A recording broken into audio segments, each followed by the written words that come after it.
Sahabat Golagung TV, saya ada di Kubu Raya, Kalimantan Barat. Traveling. Sahabat Golagung TV, saya sekarang ada di Kubu Raya, Kalimantan Barat. Ini rumah Pak Bupatinya, Muda Mahendrawan. Dia tidak mau tinggal di rumah dinas dan memang tidak ada rumah dinas. Yuk kita bincang-bincang dengan beliau.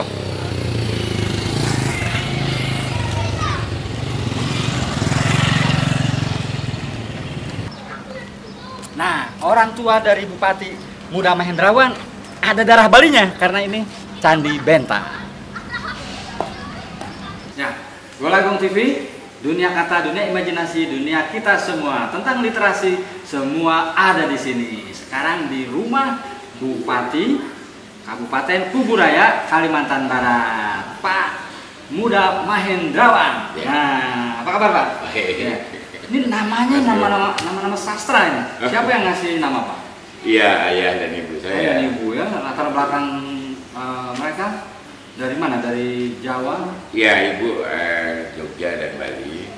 Kalau ayah saya dari sini. Nah, jadi latar belakang sosial budaya kadang-kadang mempengaruhi nama seorang anak. Nah, Bapak sarjana hukum ya? Iya. Kapan punya cita-cita ini jadi kepala daerah? Saya dulu latar belakangnya notaris. Notaris ya? Ya, setelah selesai di Jogja, di notaris, saya buka praktek, ya profesional. Ya. Kemudian karena sering berhubungan dengan desa-desa dan berbagai tokoh masyarakat, kepala desa. Ya, dulu tahun 2005, ya, karena banyaknya keinginan untuk pelayanan lebih baik, saya menggagas pembentukan Kabupaten Kubu Raya. Itu sudah domisili di sini? Iya, jadi disitulah awal saya menitikkan langkah. Kemudian akhirnya terbentuklah tahun 2007. Saya menggagas itu, saya menulis tentang itu dari 3 bagian dan kepala desa semuanya sepakat dan saya gerakkan bersama-sama karena ini aspirasi masyarakat. Jadi pemekaran dari Kabupaten Mempawah, Kabupaten Pontianak dulunya. Kabupaten Pontianak. Iya, Mempawah. makanya ini tahun 2007 jadi mekarnya. Nah, pilkada 2008. Nah, karena saya sudah tadi bersama-sama untuk ini, saya diajak untuk. Jadi bukan PJS waktu itu Bupati pertama ya? Bupati pertama ya. PJS-nya sementara waktu itu ada. Ada. Ya. Jadi sahabat Golagung TV, kalau ke Pontianak, nah tidak jauh dari Pontianak, ya berbatasan, ada Kabupaten Kubu Raya. Dan Bupati pertamanya adalah Pak Muda. Sekarang Bupati ketiga. Oh ya, Pak Muda Mahendrawan ini Bupati pertama, kedua kalah ya Pak ya? Iya. Nah sekarang yang ketiga, jadi di periode ke 10 ke 15 tahun ya? Diajak lagi. Oke, Pak, ketika Bapak jadi Bupati, apa? Ada semacam program-program inovasi atau Ya, sehingga dikenal luas? Ya tentunya memang kalau kita bicara pembangunan kan semua sama, rutinitas itu terjadi, proses perencanaan, kemudian anggaran, ada yang mengerjakan fisik, non fisik, tapi tentu yang kita kejar kan percepatan, bagaimana speednya lebih cepat, dan memang syaratnya ke inovasi. Kalau tidak ada inovasi, tidak ada terobosan, tidak ada breakthrough, langkah yang lebih mendarat langsung itu memang agak lambat. Di periode pertama tentu infrastruktur ini Pak ya? Pak, ya pasti jalan-jalan kabupaten, kantor pemerintahan yang sekarang kita sudah ada itu pun bikinnya 3 tahun Mas. Karena saya nggak mau waktu itu kan Kubu Raya masih baru. Kalau bikin setahun bisa dengan nilai sampai 50 miliar, tapi saya bilang 3 tahun saja karena sayang uangnya bisa digunakan untuk pelayanan-pelayanan yang kesehatan, pendidikan dan macam-macam. Jadi investasi kita bicara sini Pak, waktu dan rumah dinas sampai sekarang nggak ada karena saya dari dulu udah memang tidak mau bikin rumah dinas. Sementara yang lain biasanya didulukan Pak. Iya, karena dulu saya bilang tidak terlalu urgen dan tidak substantif. Karena sebetulnya rumah dinas atau tidak kan yang terpenting kan bagaimana pelayanan dan bagaimana dimensi kita melakukan pengelolaan itu amanah itu. Jadi saya tetap lebih senang di rumah pribadi karena kita lebih leluasa, masyarakat pun akan jauh lebih tidak merasa ada sekat. Maka saya dulu tidak bawa rumah dinas, dan saya alihkan anggarannya. Pernah direncanakan tahun 2012, tapi saya bilang dicoret saja, tidak usah dialihkan untuk banyak, karena masih banyak kita butuh. Contoh pengembangan puskesmas, pustu, terus perbaikan rumah-rumah guru, sekolah, kemudian jalan-jalan lingkungan, jembatan dan sebagainya, tentu yang berpengaruh pada masyarakat. Langsung mendarat langsung. Bahasa saya, kita ini nyerangnya langsung mendarat saja, jangan yang terlalu banyak di awang-awang. Ya kan? Nah, itu dia yang perlu dicontoh. Biasanya di beberapa tempat memang rumah dinas bupati menjadi prioritas utama. Nah, sekarang persoalan literasi setelah yang lewat dulu ya Pak. Iya. Nah, saya akan kembali setelah yang lewat. Bingung ngurusin politik? Bingung ngurusin kehidupan? Nah, biar lebih segar dan berenergik, jangan lupa minum gula aren Assalam. Bisa didapatkan langsung lewat kontak 081 9111 96220. Jangan lupa minum gula aren. Sahabat Gulagung TV, Pontianak tuh panas ya Pak ya? Iya. Ini kayaknya enak ngopi Pak. Iya. Kopi enak, kopi panas ya. Wah, boleh tuh, biar ngopi dulu, biar menanjak. Biar menanjak ya. Oke, nanti saya akan ngomong soal kuburannya menanjak. Tapi kopinya dulu sekarang. Boleh. Mana Bang Man nih, Bang Man? Kopinya boleh tuh disuguhkan. Udah siap sebenarnya ya. Wah, terima kasih Pak. Biar. Ini maksudnya apa ya Pak? Kuburannya menanjak. Kopi pun biar menanjak. Maksudnya apa? Ini ada semacam itu spirit ya, motornya yang ya, spontanitas waktu itu. Jadi kita bahasa Indonesia atau bahasa lokal menanjak?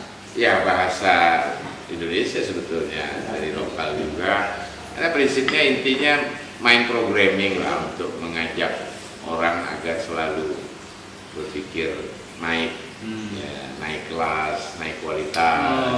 Jadi alam bawah sadar kita harus gerakkan. Intinya itu ya, menanjak tuh menaikkan kapasitas. Ya, semuanya lah, kualitas, cara pikir, cara adab dan sebagainya kan. Dan daya juang, karena kalau datar itu kan berarti kita tidak berjuang. Kalau ini kan ada daya juang.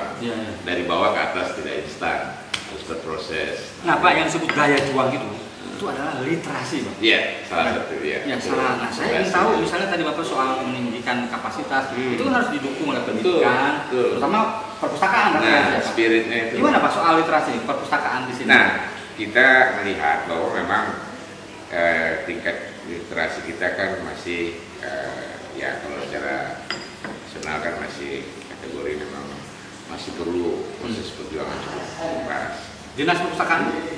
Kalau dari pemerintah tentu selalu programnya sama rutin kan. Dari desa pun ada taman bacaan sekarang. Sudah ada kan? Perpustakaan desa, sekolah juga. Terus kita berpikir bagaimana caranya ada inovasi untuk mempercepat ini, sehingga bagaimana buku-buku itu bisa beredar lebih cepat. Nah, gerakan literasi nasional di sini bagaimana Pak di daerah? Ini yang kami buat inovasi sekarang dengan gerakan membacakan. Jadi beda membaca dengan membacakan. Membacakan itu membaca dengan suara yang nyaring dan melibatkan pendengar. Jadi anak-anak ini nanti. Yang membacakan siapa? Anak-anak itu kepada siapapun nanti di sekitar rumahnya. Setiap minggu itu satu waktu mereka bersama-sama berkelompok masing-masing dibagi 3.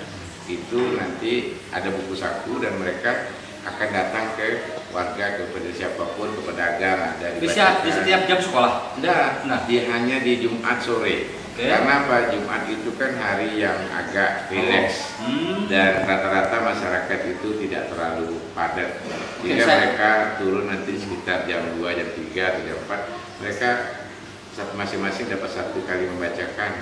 Mungkin hanya 5 menit, hanya 10 menit. Saya perjelas, jadi program itu untuk sekolah-sekolah? Iya. Jadi dari sekolah maupun yang di luar sekolah, yang ada DPA. Siapa koordinatornya Pak? Yang pihak sekolah tadi? Setiap sekolah, kepala sekolahnya. Terus ada guru yang mengkoordinir. Nah, kita lakukan TOT, kita sudah mengeluarkan regulasi perbuknya, juknisnya pun sudah kita keluarkan. Sudah ada. Dan ini akan peraturan bupati. Sudah ada. Ya, dan ini akan menjadi, ini sifatnya ekstrakurikuler, tapi kegiatan ini akan dijadikan komponen penilaian bagi kelulusan maupun kenaikan kelas. Jadi si anak karena di sini nilai ya? Salah satunya kan sekarang spirit baru dari Menteri Pendidikan kan Merdeka Belajar. Nah, ketika responnya itu Menteri sudah ini, sebetulnya kita sudah juga menyiapkan Nah begitu kita lihat ini seperti gayung bersambut. Jadi mereka belajar di luar ruang kelas, mencari kreativitas, tidak terbebani, mengasihkan, dan kita pastikan buku, misalnya di sekolah ini ada 400 anak SMP ini, kita bisa bayangkan satu sekolah itu saja 400 anak itu megang 400 buku yang dia dengan sendirinya menjalankan, dan itu akan berbaik kepada diri dia, karakter, pengembangan diri. Jadi keberanian, saya ingin perjelas tadi tiap Jumat per kelompok 3 orang, bebas mereka kemana saja. Bebas. Nah, cara evaluasinya gimana monitoringnya? Ada buku saku. Setiap anak dikasih buku saku. Laporannya? Ya itu kayak kita model ada dia nanti ngisi dibacakan apa. Nanti ya? Ada dia dari yang dibacakan akan memberikan respon, misalnya memarah, menandatangani dan. Itu sama kalau misalnya sholat pas saat puasa. Iya, kayak kita Ramadan. Kapan dimulai itu, Pak? Ini sudah TOT dan sudah dimulai beberapa sekolah, dan di minggu kedua ini hampir semua sekolah sudah memulai. TOT untuk para guru ya? Para guru dan kepala sekolah. Para guru dan kepala sekolah. Selama 4 hari kemarin, dan kita jadikan ini sebagai model di Kuburaya untuk menjadikan bagaimana juga pengembangan diri dan karakter anak-anak. Karena dengan begitu mereka berani buka relasi sosial, kemudian keberanian, kemampuan komunikasi, kolaborasi, mereka merencanakan. Nah, kita harapkan ini akan memunculkan output, biarpun awal-awal mereka bacanya nggak pakai intonasi. Ini pendidikan karakter ya. Dengan sendirinya nanti ke depan kita harapkan mereka kemampuan komunikasinya akan melatih diri dengan baik. Kapan itu diluncurkan? Sudah di launching. Ya. Tahun kemarin. Iya, kemarin. Itu di launchingnya kemarin di Februari awal. Udah berapa bulan ini ya? Sudah hampir 1 bulan lebih yang lalu. Bapak sudah melihat langsung terjun ke lapangan melihat? Ada yang sudah berjalan, sudah jalan. Ada yang sudah nggak sabar. Dan gini, Mas Agung, perpustakaan isinya berapa buku? Kadang katakanlah ada 2.000-3.000 buku. Yang minjem paling-paling anak-anak itu saja. Tapi kalau dengan cara ini, akhirnya anak-anak itu pun jadi menyenangkan, tidak beban, tidak jadi PR seperti daripada diberikan PR, ini lebih baik. Dan lalu anggaran pengadaan bukunya? Buku kan memang sudah ada terus di perpustakaan sekolah. Iya. Kemudian di perpustakaan desa juga ada buku-buku, dan saya kira dengan cara ini nanti orang tua ini kan ibaratnya epicentrum, nanti terlibatkan guru, murid, orang tuanya, masyarakat, dan orang tuanya akan senang karena anak-anaknya akan terarah.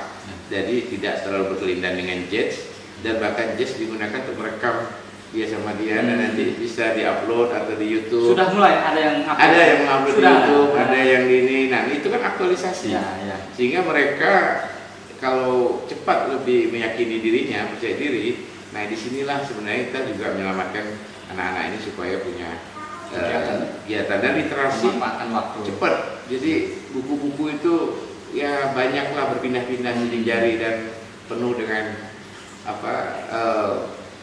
betul-betul, dan itu memberikan pemahaman, pengetahuan kepada masyarakat.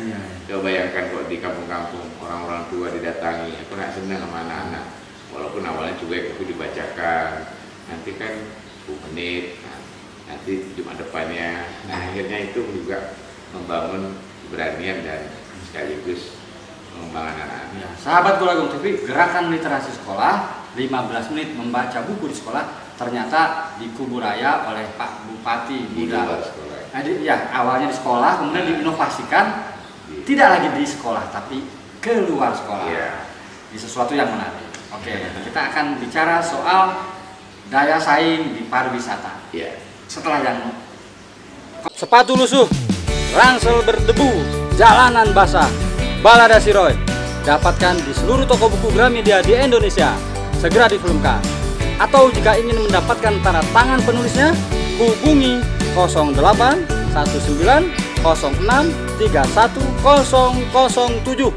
Kembali lagi dengan Gulagung TV bersama Pak Bupati Kuburaya Muda Mahendrawan. Pak, APBD-nya berapa Pak tahun sekarang Pak? Kalau 2020 ini 1,6. Nah, dibandingkan dengan yang periode pertama? Periode pertama dulu masih kecil. Di bawah 1 T. Di bawah masih 600 miliar. ada 600 tapi naik terus ya. Sampai terakhir 2014 itu ada 1 triliun. Ya. Nah, Bapak PAD ini terutama sektor mana Pak yang menurut Bapak? PAD, kalau PAD sekarang kita sudah 134 miliar. Ya. Sektor yang paling menunjang itu adalah jasa dan juga industri pengolahan.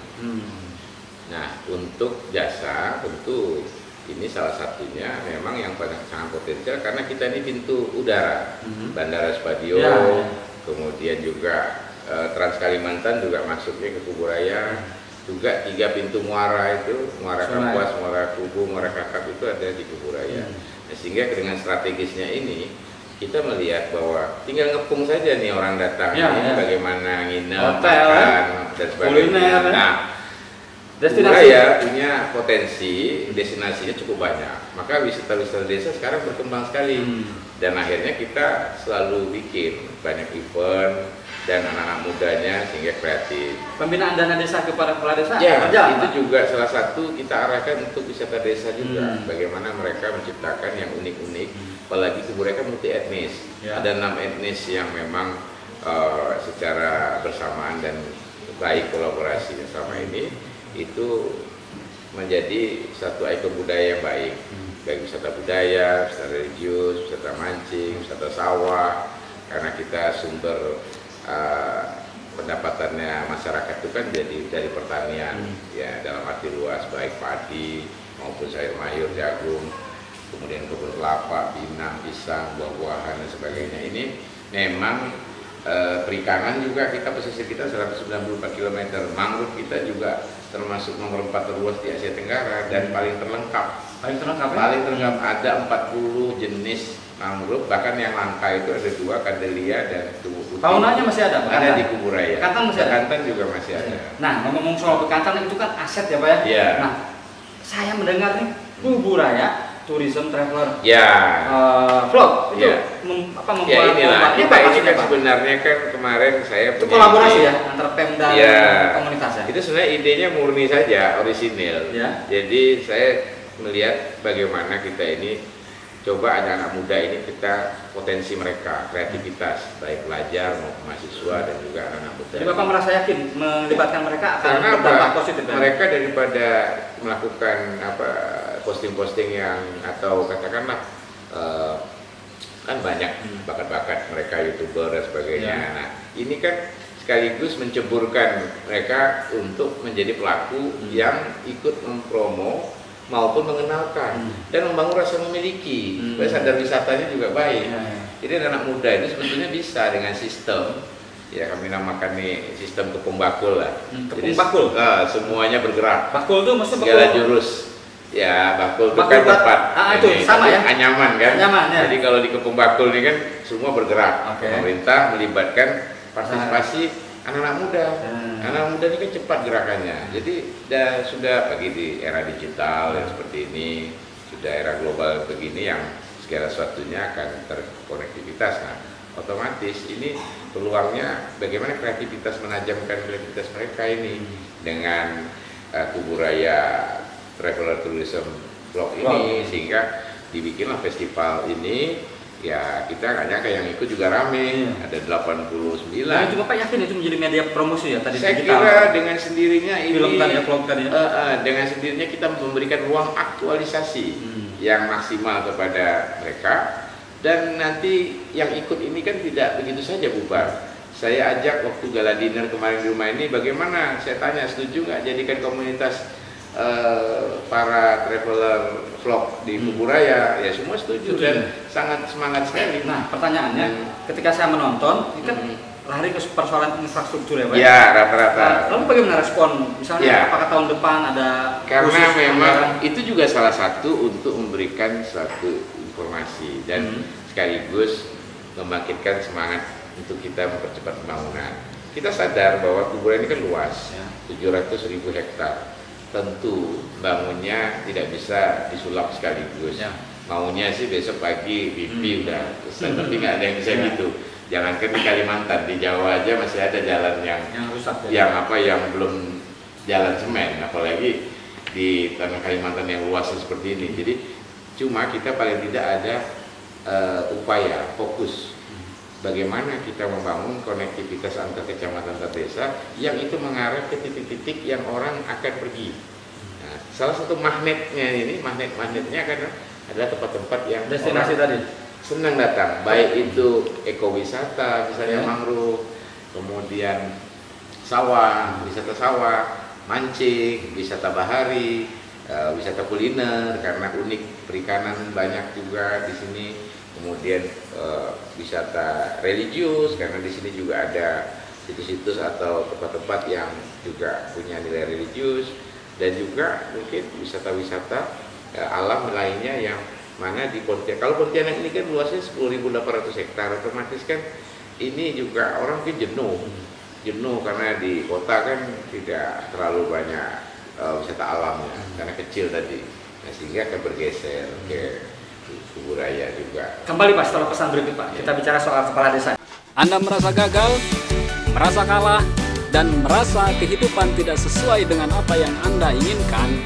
Baca kumpulan puisi seperti Prajurit Kalah Perang karya Hilman Lembri yang diterbitkan oleh penerbit Epigraf.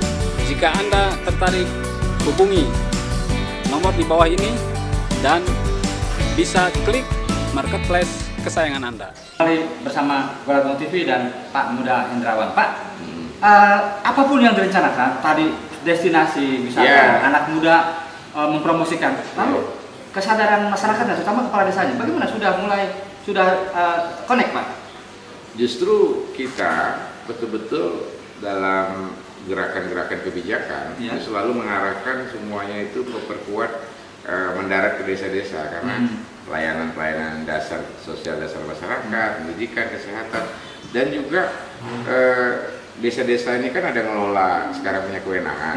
Nah, kita arahkan supaya memperkuat boom desa mereka yang bisa mengolah sumber-sumber alamnya menjadi produk UMKM dan olahan. Dan juga itu daya tarik untuk seperti orang datang, termasuk wisata-wisata alam yang baik.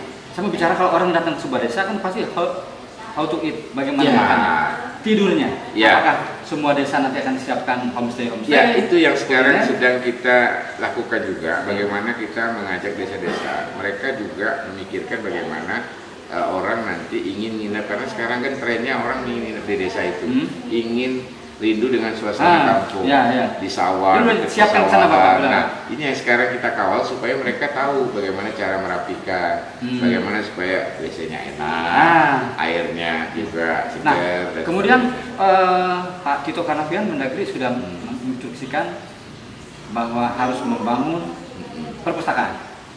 Nah, bagaimana Pak mengaitkan dengan pariwisata? Bisa nggak menjadi apa? Saya kira dengan gerakan literasi membacakan di Kuburaya itu rata-rata sekarang sekolah-sekolah itu kan banyak di desa-desa itu kan rata-rata tersebar. Mereka akan justru akan terdorong untuk taman bacaan itu diperkuat karena nanti mereka anak-anak di desa itu juga bisa terintegrasi ke pariwisata. Pasti, karena daya tariknya akan lebih. Nah, dengan grand final, dengan putra putri pariwisata Kuburaya terbaru itu, apakah mereka bisa nggak jadi duta-duta literasi? Memang selama ini yang kita maksimalkan adalah mereka-mereka yang alumni yang dalam ikatan alumni putra putri pariwisata, kemudian generasi pesona Indonesia Genpi Kuburaya yang cukup aktif sekali mereka di berbagai kegiatan dan medsos. Mereka selalu update semua, dan juga nanti ada KRTV lagi nih. Nah, ini sama-sama semuanya bergerak serempak, masif, menjadi semacam ini ya, prajurit-prajurit. Pokoknya intinya tuh bahasa kita agen perubahan mereka ya? Agen perubahan, serang langsung ke tadi apa Pak? Ke Pombakul. Kita ke Pombakul semua, Pemda, desa, RT, RW, kelompok perempuan, kemudian semua multi budaya semuanya, apalagi anak muda. Oh, ini paling cepat. Ya, mereka mudah-mudahan akan menggerakkan dan menggelorakan itu sehingga pada akhirnya tumbuhlah banyak ekonomi kreatif juga yang muncul, produk-produk yang dari baik dari pertanian, perikanan itu menjadi produk oleh-oleh yang khas nantinya. Nah, ya, Pak, terakhir Bapak memimpikan Kuburaya ini sebagai kota seperti apa? Karena sungai, saya lihat kekuatan air, delta. Nah, saya ingin, apakah mungkin sampah bersih di Kuburaya? Itu tantangan sendiri. Tapi sungai tentu justru saya sering bilang masyarakat bahwa kita itu jangan justru karena sungai, justru itu satu anugerah luar biasa.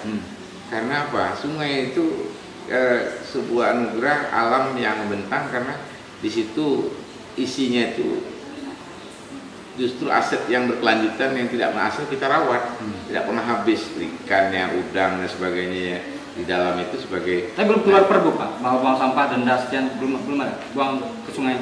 Yang jelas karena kita ini membentang luas, jadi saya kira itu desa-desa juga berusaha menjaga. Ya, kita sih secara umum kita melakukan edukasi-edukasi, contoh anti plastik, kampanye anti ini, dan kita sekarang bikin juga bagaimana styrofoam atau kotak nasi itu bisa digantikan dengan anyaman bakul tadi itu. Nah, berusaha kita dengan cara-cara yang bisa membuat peluang ekonomi baru juga bagi ibu-ibu rumah tangga di kampung-kampung. Nah, sekarang sedang dilatih semua, sehingga nanti kalau bisa nasi kotak Pemda dan sebagainya semua itu pakai bakul itu aja, beli dari masyarakat.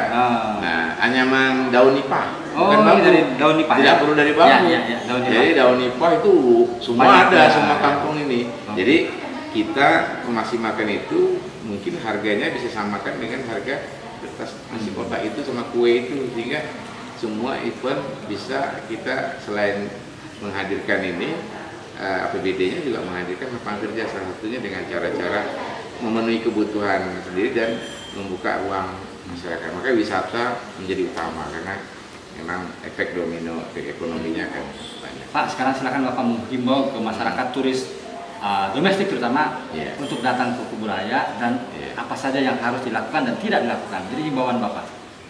Baik, jadi saudara-saudaraku sekalian semuanya di seluruh titik penjuru Indonesia maupun dimanapun berada, kami di Kuburaya terbuka dan akan berusaha untuk memberikan rasa nyaman, rasa aman, dan persahabatan yang baik bagi siapapun yang ingin datang mengunjungi sebagai wisatawan maupun hadir untuk dalam kegiatan-kegiatan yang ada di Kuburaya. Dan kami yakini bahwa Kuburaya sebagai daerah baru ini akan berusaha untuk memberikan informasi, ya, kemudian juga masyarakatnya cukup ramah, dan sebagai pemerintah Kabupaten Kuburaya, saya sebagai Bupati tentu akan berusaha untuk membuat saudara-saudara hadir dengan rasa nyaman dan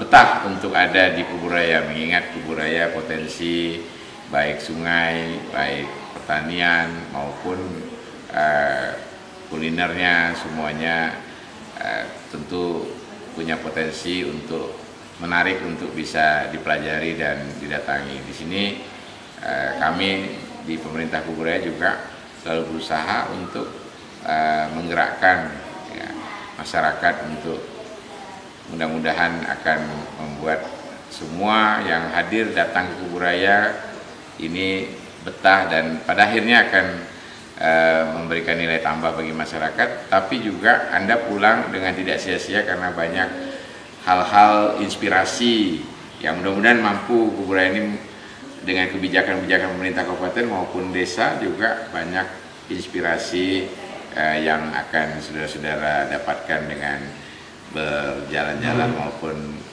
nginap dan juga berkolaborasi dengan masyarakat di Kuburaya ini. Ya.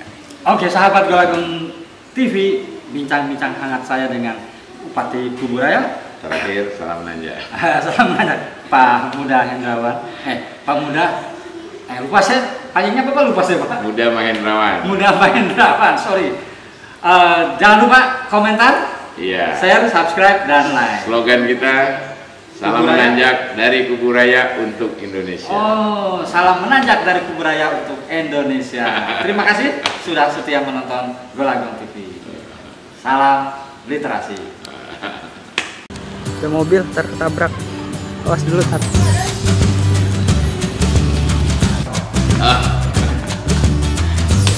Panas ya. Iya. Oke, sekarang saya ketiga ya. Mana harus? Dan cara saya ada juga dari apa yang bisa berapa dan dari mana.